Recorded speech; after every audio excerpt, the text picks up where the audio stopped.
El tornallom és universal i dels temps. Les persones soles són bastant inútils, ens ajuntem per treballar juntes i aportar els uns als altres. Llavors, d'entrada no estem inventant res de nou, estem recuperant una pràctica tradicional mil·lenària.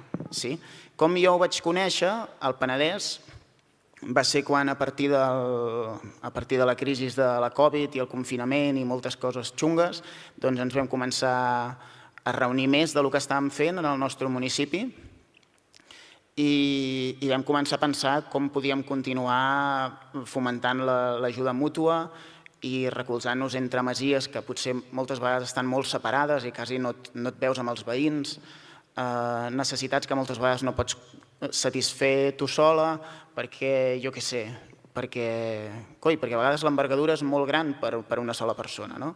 I va sortir, o vam començar a conèixer l'experiència del treball a Tornallom, que ja feia llavors 3 o 4 anys, que hi havia un grup que es diu el grup dels dimecres, no és gaire clamorós, que fan tornalloms cada dimecres al matí,